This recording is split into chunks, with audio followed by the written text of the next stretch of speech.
Welcome. I'm Jackie Stennett, a U.S. Army veteran and the Vice President of Academy Women.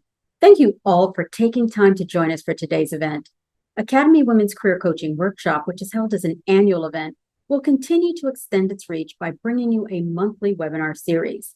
As with our annual career workshop, which will be held next year on April 11th, 2024 as a hybrid event with options to attend in person or virtually, the monthly webinar series will provide insights from subject matter experts and thought leaders who share their knowledge on a broad array of topics designed to support the professional and personal development of military leaders, where we welcome our guests and participants from every branch of military service and every duty status from across the United States and around the globe.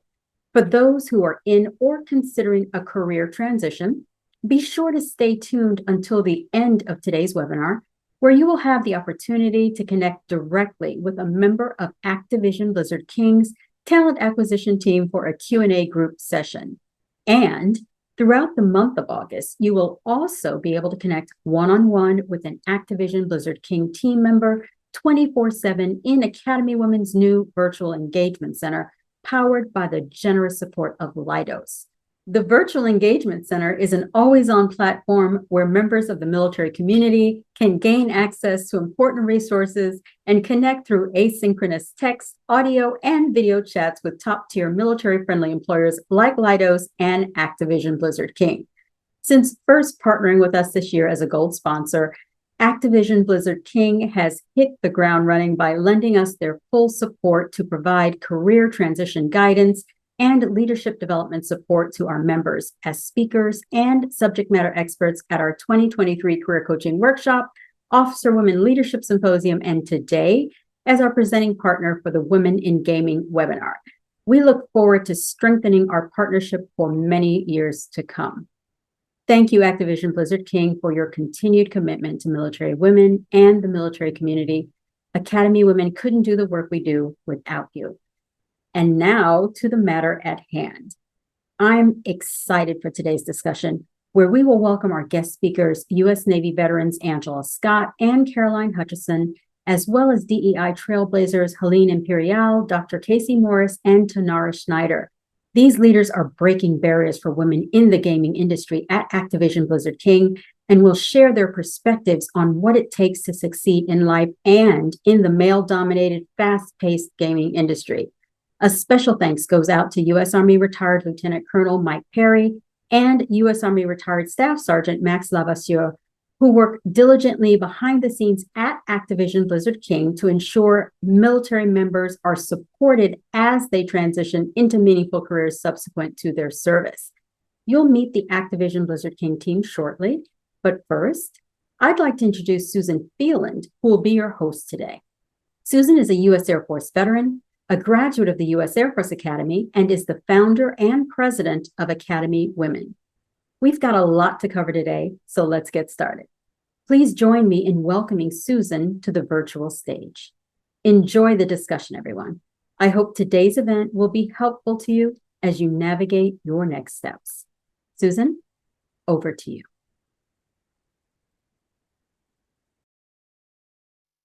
Thank you so much, Jackie. It is a pleasure to be here. I'm Susan Phelan, the president of Academy Women, and we are all in for an incredible treat. I've had so much fun with the prep for this session just because we have some incredible speakers and some incredible leaders who will be working with you today. Just a small disclaimer on the presentation. Make sure you take a look at that. We've got our moderator, Angela Scott. She's a Navy veteran and the senior personalization and content manager of Demonware. We have Caroline Hutchison, who's a Navy veteran also, and the vice president of corporate communications, Activision Blizzard. Casey Morris is joining us. She is the diversity, equity, and inclusion lead for Activision Publishing. And then we have Helene Imperial, who is our senior director of corporate social responsibility and Call of Duty endowment marketing at Activision Blizzard, and then Tanara Schneider, who's the vice president and head of inclusive practices at Activision Blizzard. They are all going to field a variety of questions that Angela will be moderating. And then we also encourage you to ask questions in our chat as well as our Q&As. Also joining us behind the scenes is Max Levasseur and Mike Perry, and they will also be available to meet with you if you are interested in more personalized questions or customized questions on Activision Blizzard at the end of this presentation. All right, without further ado, I am going to pass it over to you, Angela, after I give a little bit of context for the company.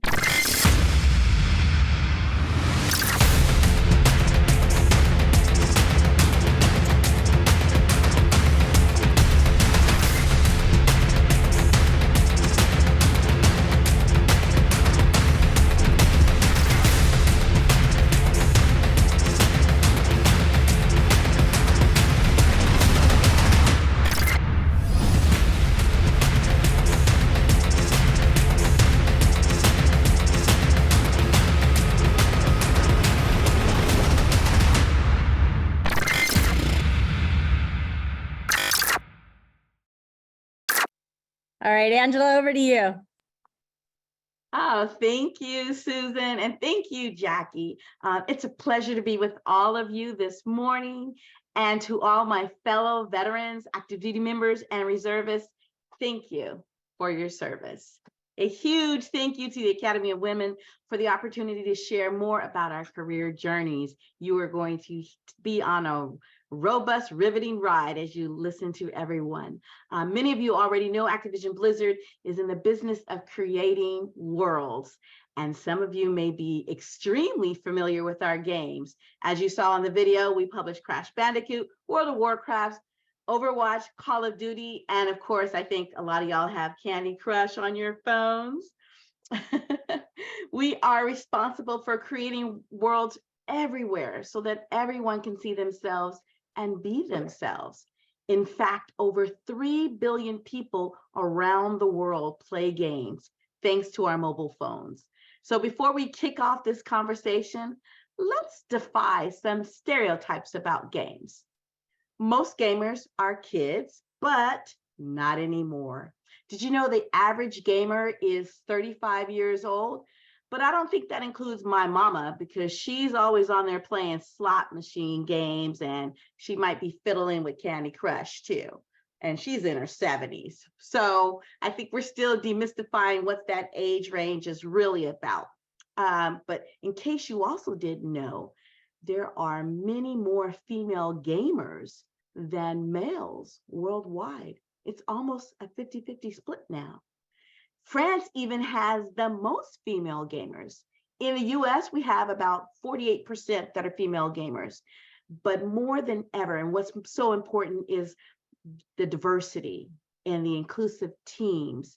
And through that, we build better, more representative, and more accessible games to serve the widest audience possible.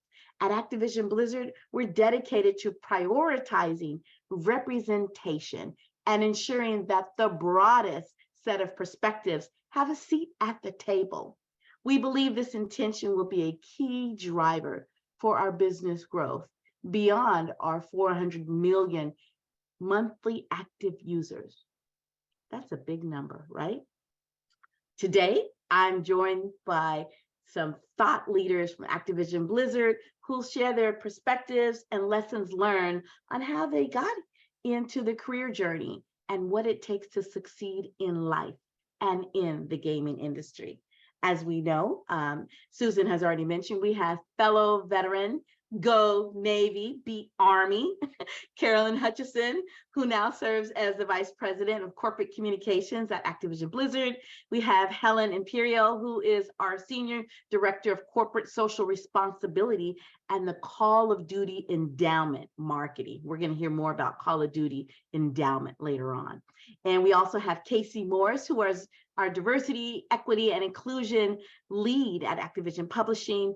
And we have Tanara Schneider, who's our Vice President, Head of Inclusive Practices at Activision Blizzard.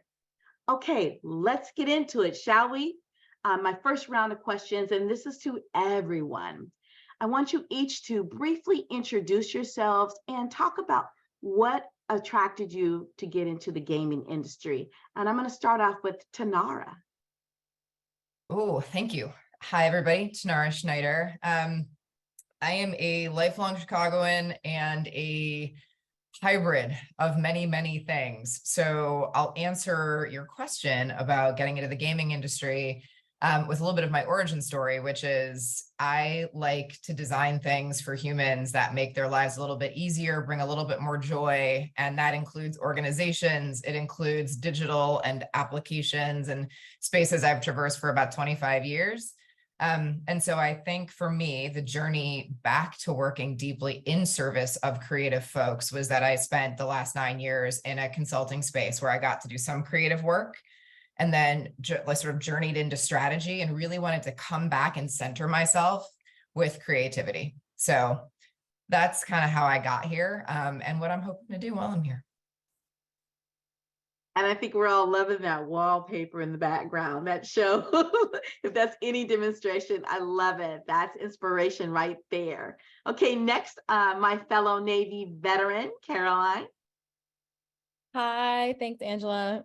So great to be here. I'm Caroline Hutchison, lead corporate comms at the company. I was in the Navy for 12 years, 6 active duty, 6 reserves, doing public affairs. So that's always been sort of my bread and butter. And then I was at Boeing and a year at a tech startup. And when I had the chance to come to Activision Blizzard, I mean, the days of a console or, game gear, I don't know if anybody remembers that being in my hands, were long gone. I'd grown up about that with, around that, gaming with my brothers. But, really like the company is it's an intersection of art and tech. And as a communicator asking to tell, being asked to tell stories about a company that tells stories is just like such a cool thing.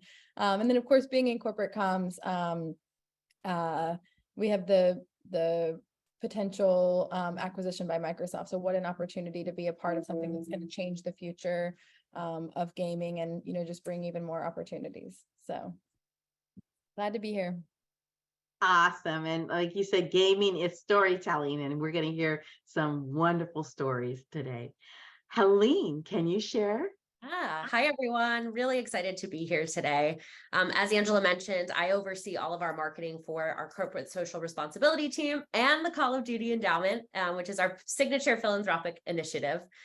My interest and background has always been at the intersection of pop culture and social change. So how do we move the needle on social issues that leverage large audiences for good? And so in the midst of the pandemic, when everyone was gaming, it was really that moment for me of, I want to be a part of this. I want to engage the largest community we have in epic entertainment right now. And so I wanted to drive awareness further for the endowment. And so it really made a lot of sense for me to come over to Activision Blizzard. So really excited to be here and be part of the endowment as well. No, that's wonderful to hear. And yes, we should all be using our power for good, right? And last but not least, Casey, can you tell us about yourself and your journey?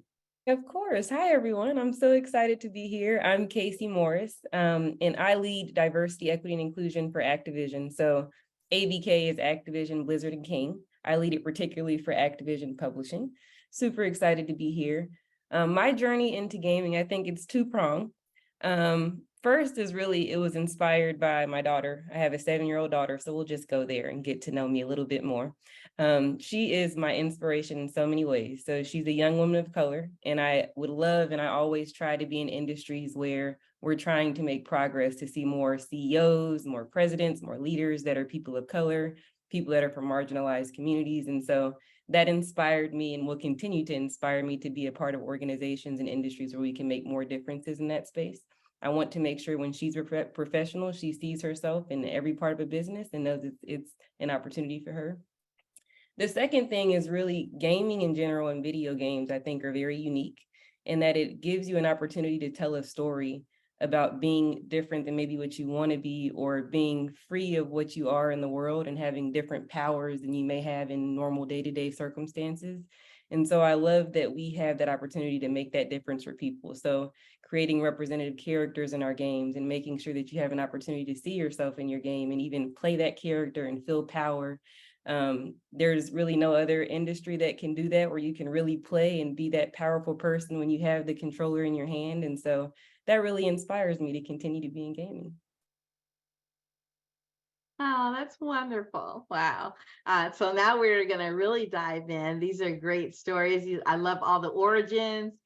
So let's talk about breaking barriers for a moment. We know that women have historically been marginalized in the tech industry, which, of course, it's been discussed briefly. What challenges did you personally face while entering the industry, and how did you overcome that? And I want to look specifically with Tanara. Again, I'd like to hear about your origin story, and then Caroline, if you would. Yeah, I mean, the tech industry is interesting, right? So being a child of the 70s and early 80s, like, sure, there was a tech industry, but when I landed in it, I wasn't an engineer. I didn't have a sense of like what I was really doing. I got into it though, because I was able to translate all of the terrible, like, and we're talking, like Windows 96, right? Like, let's go back there. Like, let's go way back for a second, like translate those manuals and those things where we really had to look at the intersection of people and technology on a day-to-day basis in a really different way, because it was starting to like just be everywhere, right? It was invading the workplace. It was in a place where a lot of people were still using, either simple technology, typewriters, green screens, things like that. So I think the fortunate thing for me was I found a niche that worked for me. The challenge though that I had was not being an engineer, not being a technologist, and not being a man. There was a lot of like, but what do you really like? What do you really contribute? What are you really doing here? Pat, go write the manual and go teach people how to move a mouse. For me, like, I got through some of that by actually just being the complete and utter nerd that I was, but also being really competitive because I played basketball growing up, Casey, like, right? So you find that competitive moment, you're like, no, nope, I don't think so.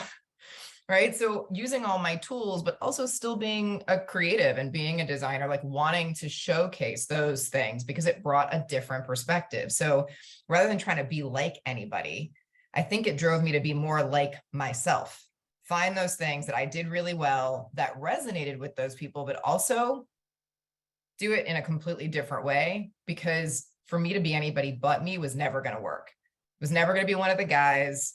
Was never going to be an engineer. So for me, it was how do I take those things and grow them into a skill set where I have had the fortune to sit at the intersection of business, technology, and people in some really amazing ways because of it, because I refused to be like anybody else.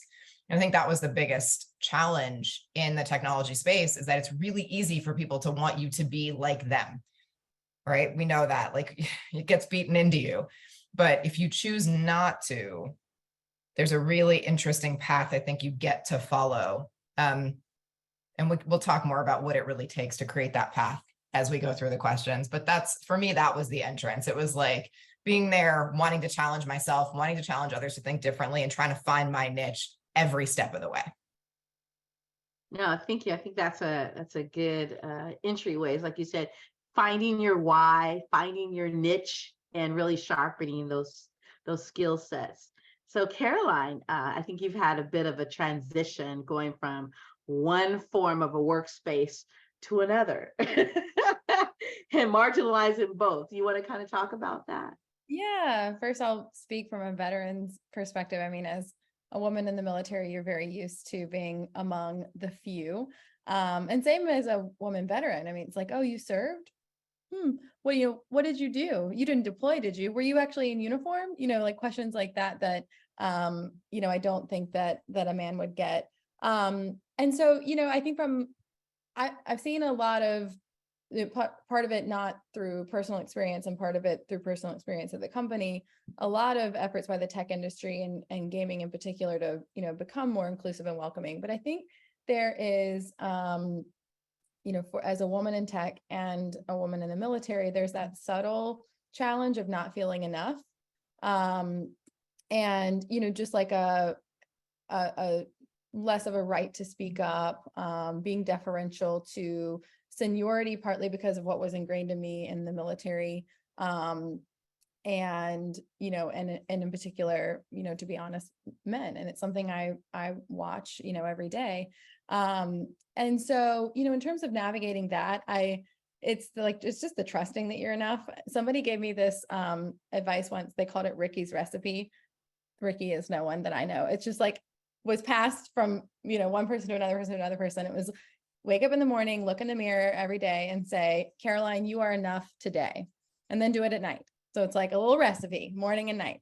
And then like with that understanding, that you're enough, like I think for anyone facing a practical issue in the workplace, I think really great guidance that I've been given is to take up an issue before it becomes a big one. Like, it's not like we don't need to wait till something is like, a violation, or like to feel, to trust that your voice is valid to raise, a small issue with someone you trust, or, whoever it may be, just to say, am I hearing this the right way? Or like, here's what I perceived, through that.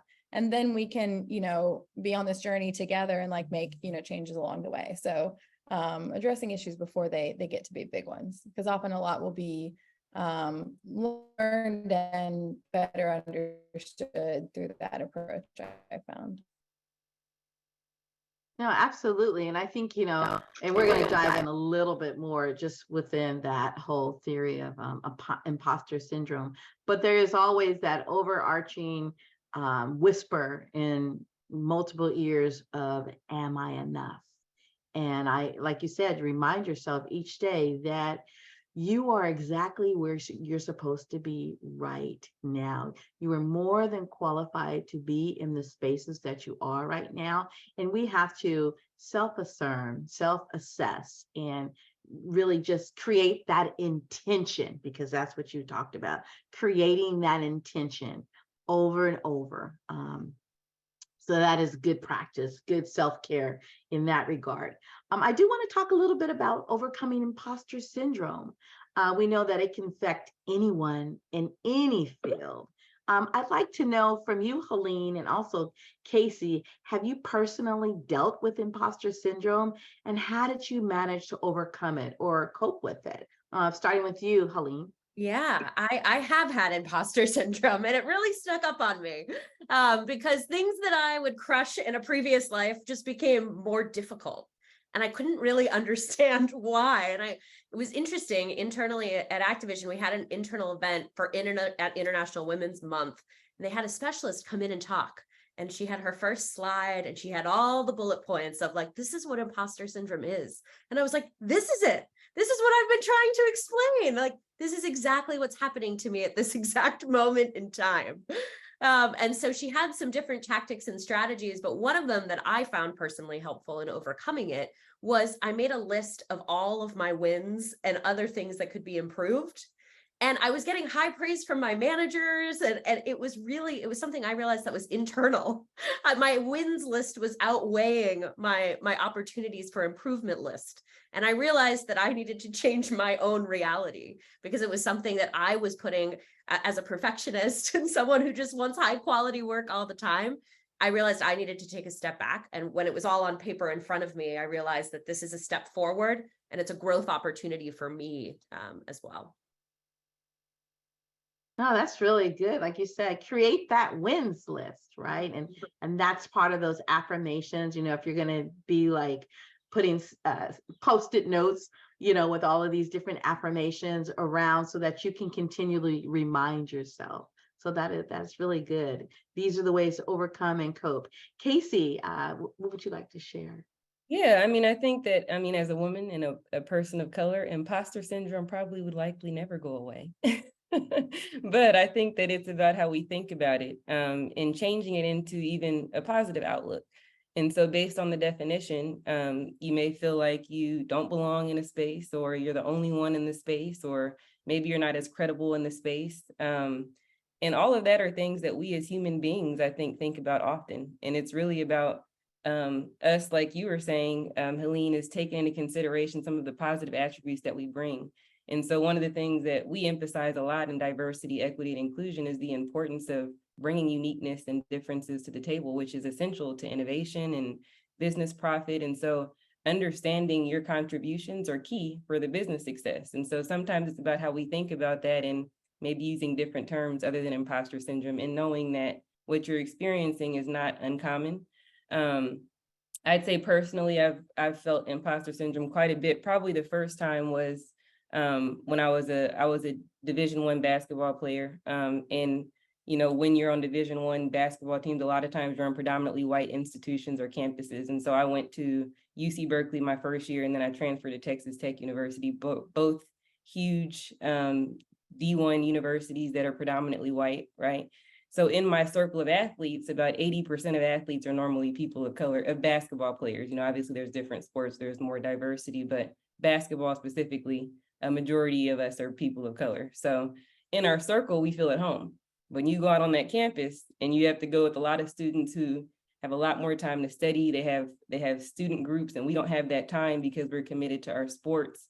Then we have to kind of go into our classes where we feel like we don't necessarily belong, or we're the only ones in the class that have our student athlete uniforms or sweats on. So they already have identified us as those are the athletes that maybe aren't as serious about school. And so it inspired me to study and focus my dissertation on Black male student athletes and their experiences on predominantly white institutions and universities. And a lot of what I studied is very parallel to what I find in technology spaces and gaming and entertainment, and really the imbalance of diversity and how people feel, especially as, you know, underrepresented communities of people that are on these campuses or workplaces. And so I think my experience is unique, but I've also noticed that through my experiences, it's common to have those feelings.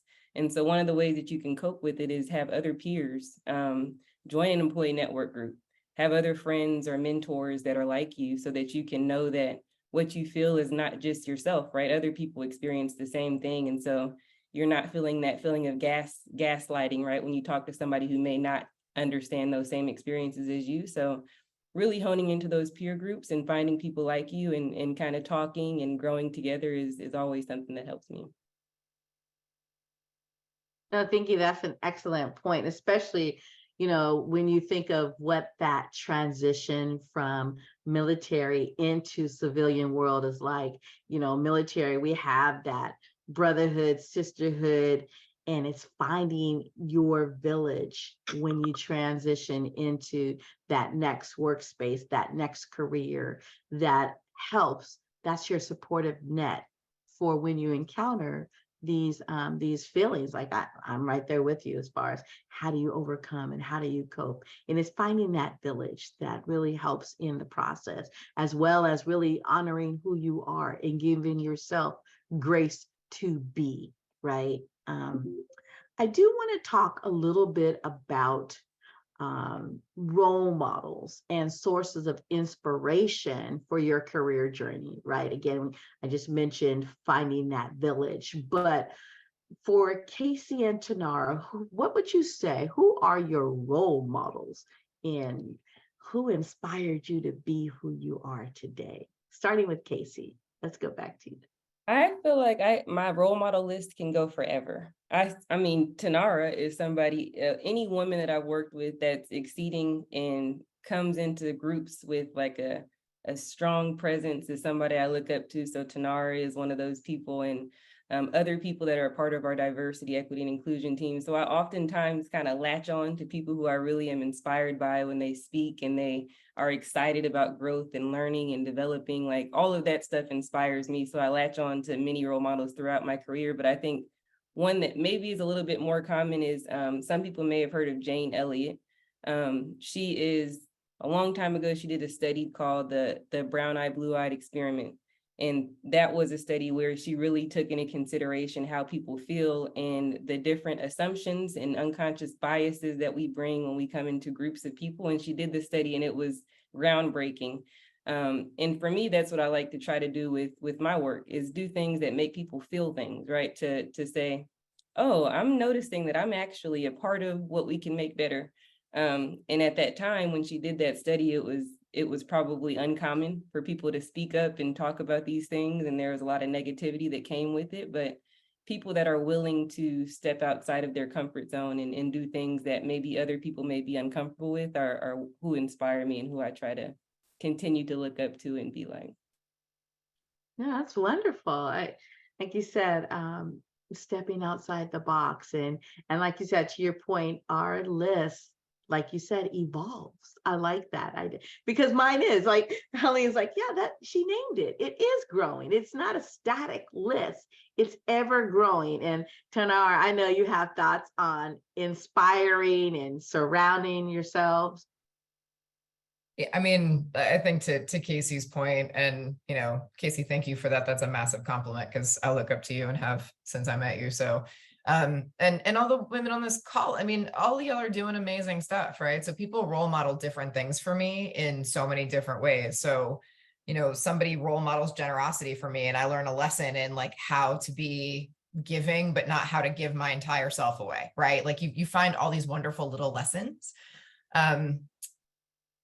I've had to really tap in lately to like that creative inspiration and like sides of me that sometimes just don't get to come out all the time. So I'll throw two out because I think, man, Jane Elliott, like crazy though, by the way, like her videos are all over the place. If you've never seen them, you need to watch her speak live. It's nuts the way she engages a crowd of people. It's phenomenal.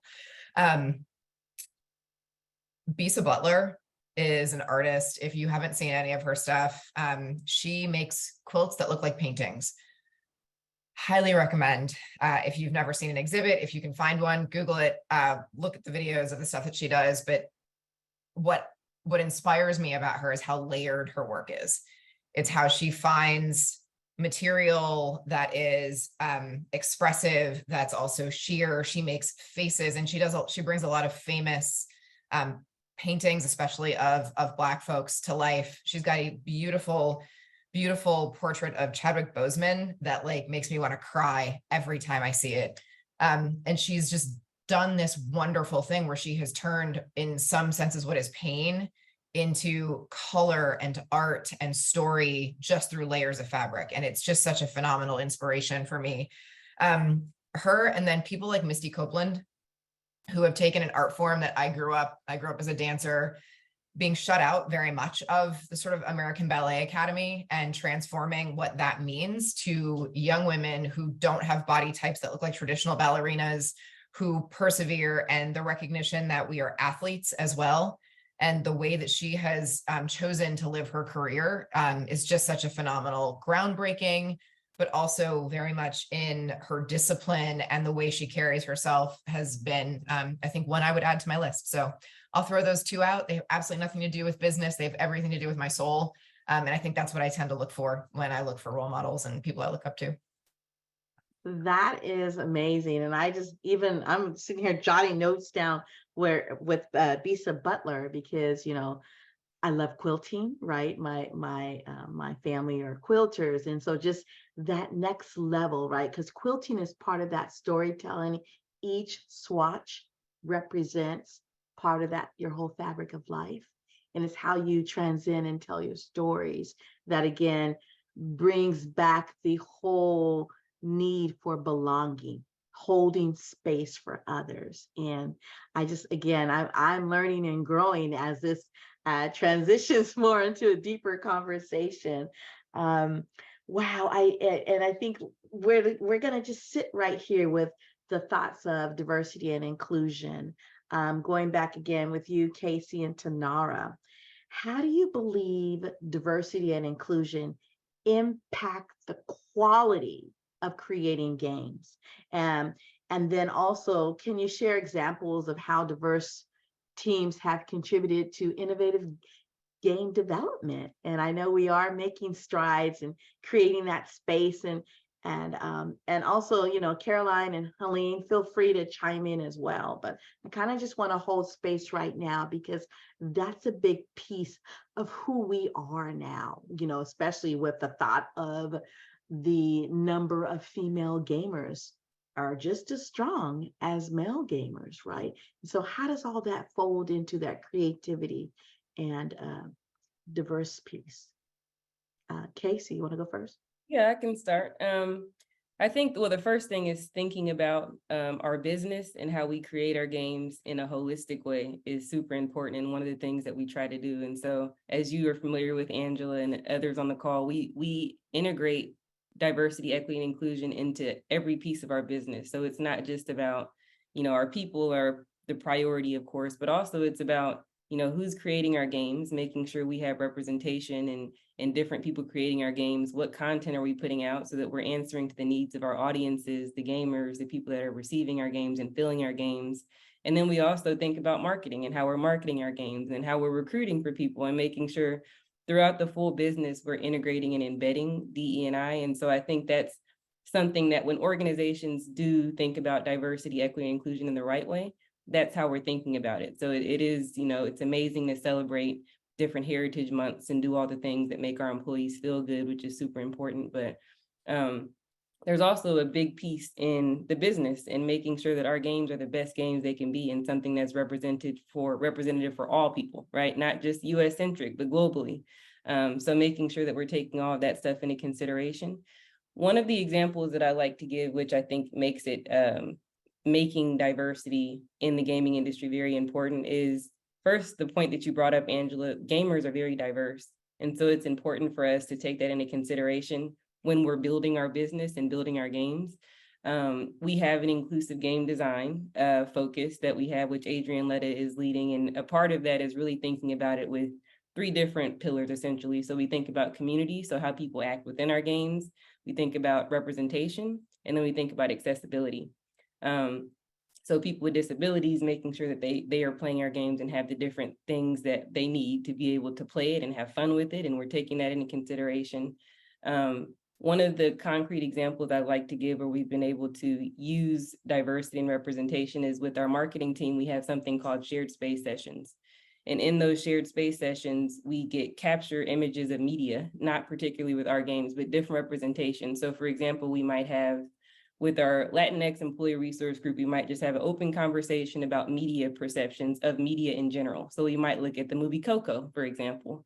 And so in those examples that we talk about, we really just sit and think culturally, are these representing the group of people in the right way? So we just open it up for very open, authentic dialogue. And so we found in that session, which if you're not a part of the Latinx or Hispanic community, you may not know like culturally this, but accents are very important. So if you have somebody that's speaking Spanish with an accent that's not representative of the location or region that the movie's representing, it comes off as very unauthentic.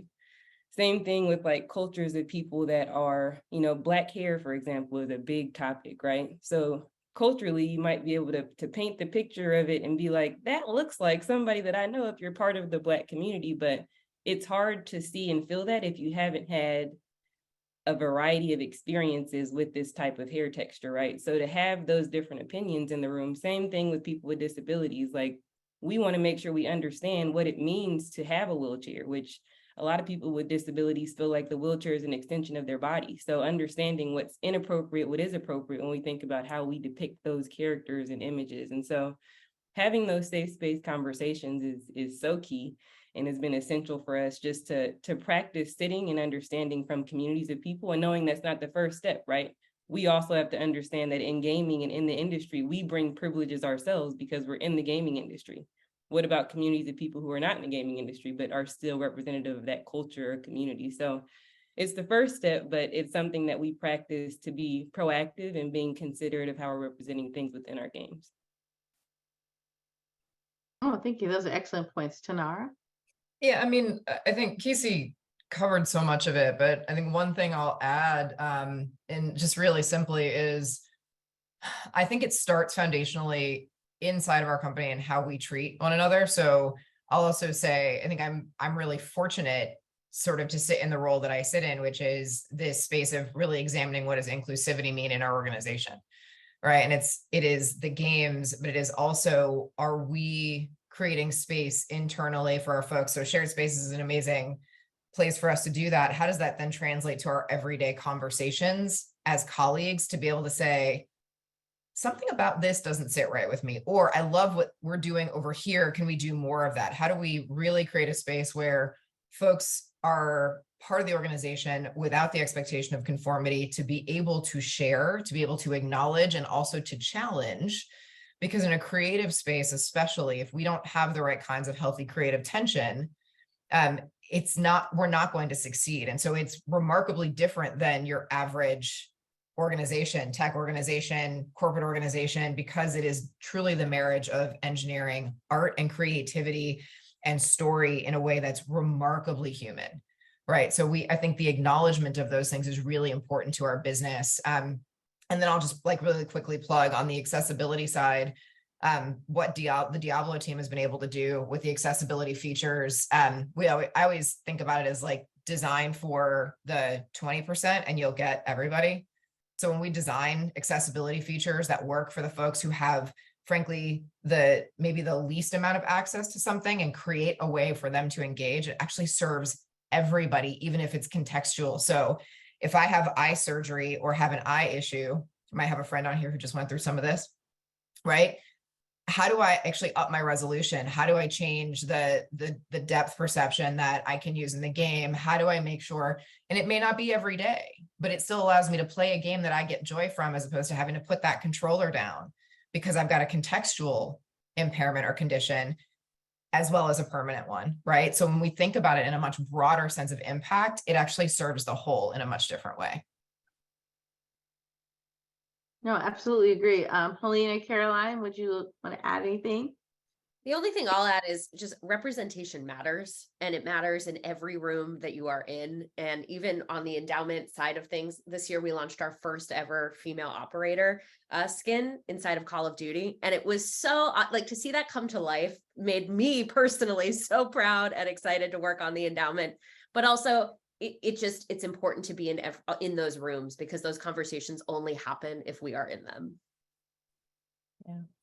And I'll just add, I mean, like, it's the right thing to do. It's important. And there's a business aspect. And I know this is exactly what you guys have all rooted this in, is like gaming brings joy to people. So like, how can we bring joy to as many people as possible? If our games, show characters where people can see themselves, then we're going to just keep building that audience. And that's just an awesome thing. So thanks you guys for sharing all of these. I learned a lot through what you just shared. So thank you.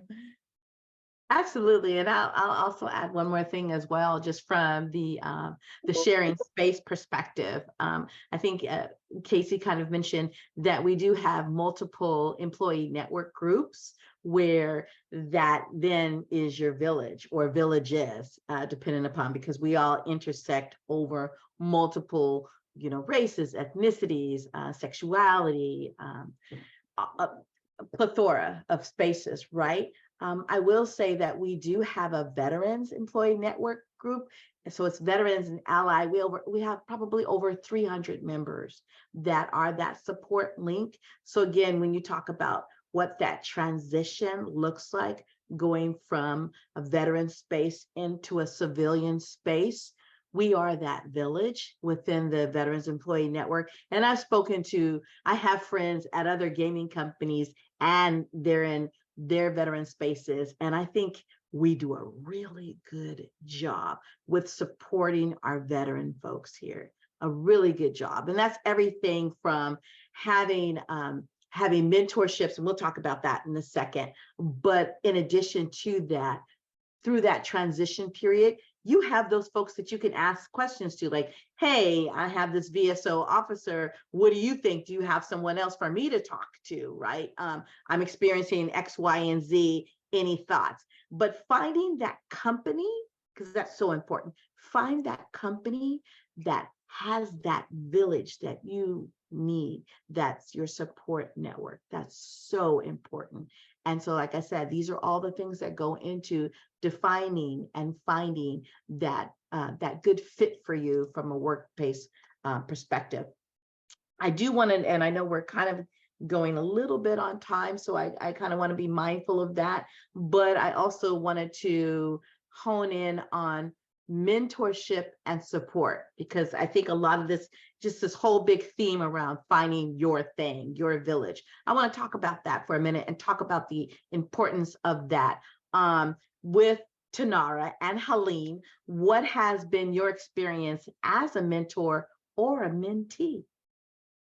Helene, you want to start? And then Yeah, I'll kick it off. So I am both a mentor and a mentee.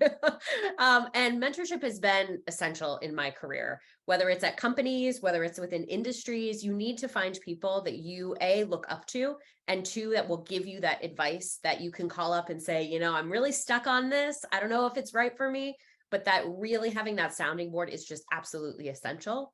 I think the thing that surprised me about being a mentor is I learned so much from my mentees. It's a two-way street that a lot of people don't really talk about. They encourage me.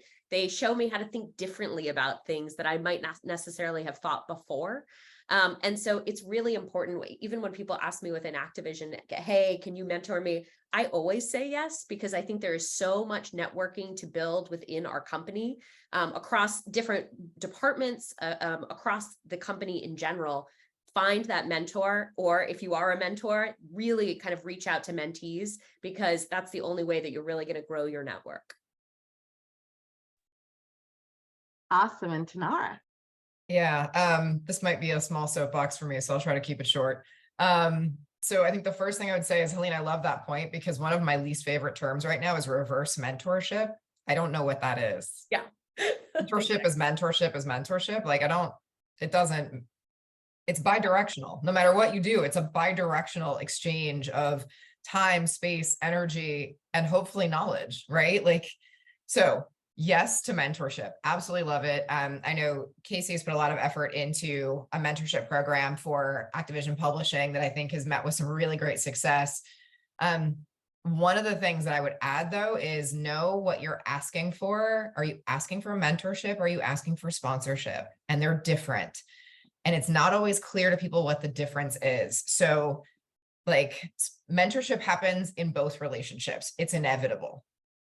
Sponsorship, though, is somebody else using their political, personal reputation, network, and effectively their equity on your behalf. So just know what you're asking for when you want something from somebody. Mentorship is great. It can evolve into a sponsorship relationship, but know that there should be people in your organization who are looking out for you. When you're not in the room, who's advocating for you? It can be somebody who's a mentor, but that means they're also treading into sponsorship territory, and that's not a bad thing. But cultivate them. No matter where you land, cultivate a sponsor or two who can really advocate for you when you're not in the room, but also help you see your blind spots. So you understand the organization and know what the sort of unspoken scorecard of the organization is, because there's always one, right? There's always unwritten rules. There's always an unspoken scorecard, whether we like it or not. It's true. The other thing I would say is personal board of directors. So my friends are my mentors, but they're also my personal board of directors. Those are the people who are going to call me on my crap, tell me when I'm pushing too hard, tell me to take a break, tell me to like, hey, there's this thing over here I think would be good for you. So also, as you grow in your career, think about your personal board of directors, because those are people you should be taking with you no matter where you work, right? They should stay with you. You should hone that over time, and they can always be your sounding board. They can be your network. They can connect you into people. And last piece of advice, if you reach out to somebody on LinkedIn for sponsorship, mentorship, or otherwise, say why you're reaching out. Don't just send an anonymous message. There are so many of those in the world. Be you, be forward, be forthright, but when you ask, know what you're asking for. Wonderful sage advice right there, Tanara. Wonderful sage advice. I do want to keep it open for questions because I know we're running a little bit tight, but I just had one more question, and this talks specifically about the Call of Duty endowment. Helene, we know that the endowment helps veterans find high quality careers by supporting groups that prepare them for the job market, and by also raising awareness on the value that veterans bring to the workplace.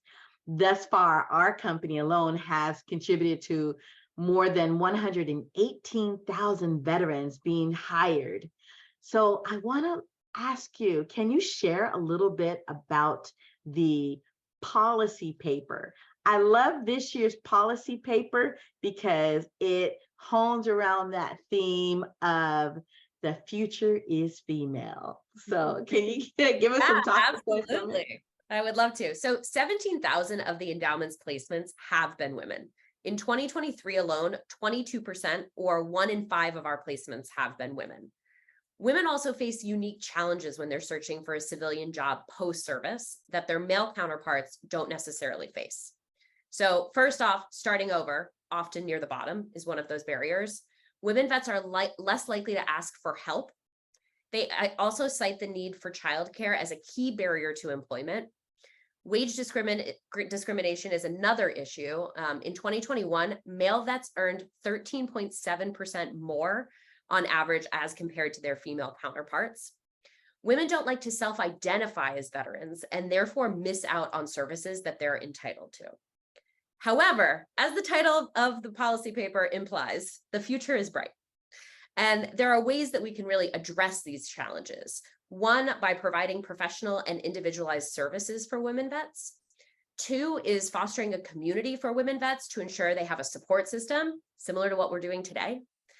Providing salary negotiation training to mitigate that pay gap, and educating employers on the value of women vets. So I highly encourage you to check out our policy paper. I'll link it in our chat as well, but it was really something that we felt passionate about doing in addition to launching our first ever female operator skin. It was really that wraparound campaign that made a lot of sense to push it forward in terms of female vet employment.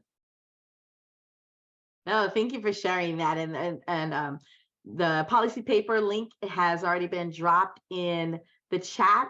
I'm going to hand it back over to Susan. Do you want to take away? And I'm so sorry because we are running tight, but here you go, Susan. Do you want to take it away with having additional questions that we've got in from the audience? And please feel free. I know there's questions that are being dropped in the chat, but also put it in there and we can bring it up top and talk about it out loud.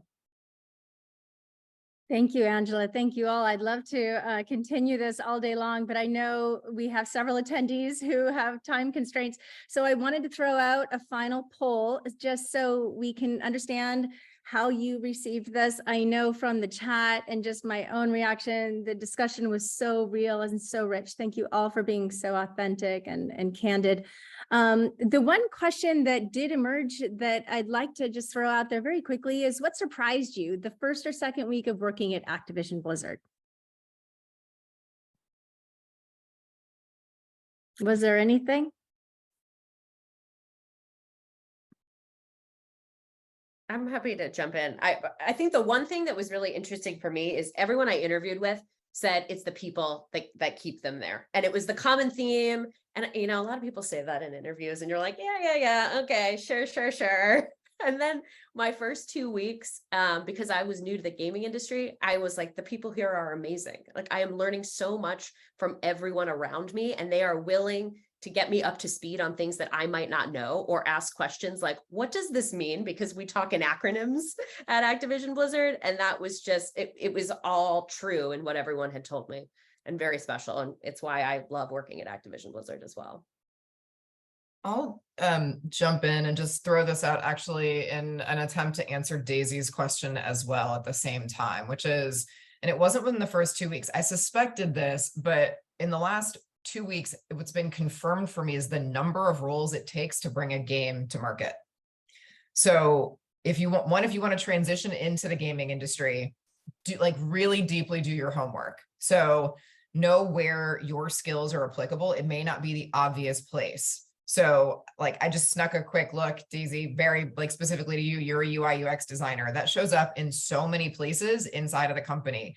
It shows up in, I would suspect, corporate communications and how our websites function and how what that looks like inside of our people experience team and our internal properties. It also shows up in the ultimate UI for the games and how players are interacting, not just with the game itself, but with the consoles that we design.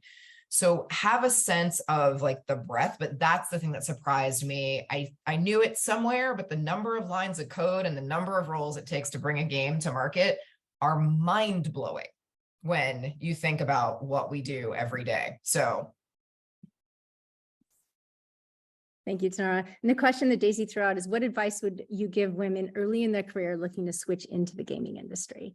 So many of you may have skills that the gaming industry needs. And just like you heard, they need you. And I just want to say, you are all changing lives. You are reaching so many people whose lives would be so different.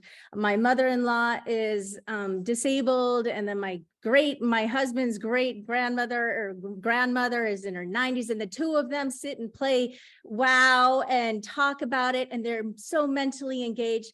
And otherwise, their lives would be so dull. And they tell me every time I get together, they just talk about WoW the whole time and how they love it. So I know they're just two people, but you really are changing lives, and you're reaching people where they're at in a very meaningful and engaging way. So thank you for that. And any other comments that you wanted to share?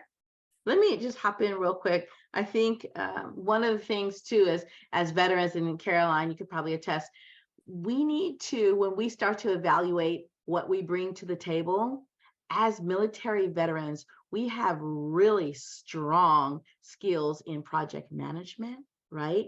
In being able to work in a fast-paced environment, which is a strong soft skill. We bring a ton of strong soft skills in addition to what other technical skills that we bring to the table. But those are the skills that are so sorely needed, especially that project management, because that is one of the fields that's growing in addition to analytics as well as engineering. Caroline, I'd like you to also talk about the transferable skills that you've been able to see. Yeah, and one of the things I've just been thinking about, like in some of the questions about, career advice or what did you wish you knew? And it's like, document, like document the things that you are doing now, what you like about them, what you don't, but also just as that record, especially for our women vets, because if going into the military is your first job, out of high school or out of college, whatever your experience is, then you don't really know much different. And what you don't realize is like the tremendous amount of responsibility at a very junior level and young age, not that we're, and so, being able to explain that with specific anecdotes, in interviews and things like that, and making it relatable, because you don't know what you don't know. But I'm telling you right now that it is for sure, an applicable, transferable skill, the ability to move quickly. Also, some people have the misperception that in the military, things are like slow and bureaucratic and stodgy. And it's like, so for comms, it's like, well, we don't want you in tech. And it's like, oh no, like things, you talk about rapid fire and crisis and things like that. So I think just, never just thinking that a single anecdote or, story that you have, especially for interviews, is too small, because I guarantee it'll probably be quite impactful to someone. It's just that, being in the military, you don't really know much different. So, let's see, what else about transferable skills? I think organization, project management, as you said, Angela, and I think just the ability to execute, to move out on something that's important and with high sensitivity. And I just dropped in the chat, we do have a veterans hiring guide, so please take a look at that, because that's also going to give you a nice overview of our veteran support system that we have built in within the company, and other things that you need to think about as you transition into the workforce holistically. Thank you so much to your entire team. I know there are folks working behind the scenes to enable this, and for all of you for participating and sharing your stories. It's really been an incredible discussion. Without further ado, I'd like to invite anybody who wants to connect with both Max and Mike. We have our virtual platform that you can go ahead and engage with using that QR code. It's our virtual engagement center. You can meet with them, ask questions, and then maybe go a little bit further down into kind of your scenario so that you can understand what different possibilities may be there for you at the company. And I wanted to have you all mark your calendars for 2 November. We are having an event down in Los Angeles at USC. It's called our Distinguished Speakers Series, and I love it. Angela, I think you're an alum, are you not? I am, and now I'm a doctoral student. So yes, I'm still double Trojan. Yep. Yay! and we can all, see what an incredible, impact it has had on Angela, although she was probably amazing going in. So we'll learn a little bit about that program, and we'll have an incredible discussion on the topic of women as allies. So you can join us either in person or virtually.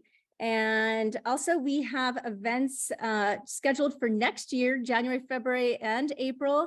Mark your calendars. We have an event with Deloitte. We'll be doing another distinguished speaker series in partnership with Howard University in February. And then we have our career coaching workshop in Arlington, Virginia, and our Officer Women Leadership Symposium on 12 April. So mark your calendars and please join us. We love it when we get some great discussions going and everybody's participating. It's fantastic. So I leave you with these final thoughts. Go ahead and connect with Activision Blizzard using the VEC portal. Plan for upcoming events. Don't forget to share your resume on our professional profile directory. That can be done in the Brazen platform or through our website. Follow us on LinkedIn, and we have a variety of resources and opportunities available for you, not only in the platform that you can join called the VEC, but also through our website. Without further ado, I am going to say thank you again and wish everybody a fantastic day, and hope to see you again soon.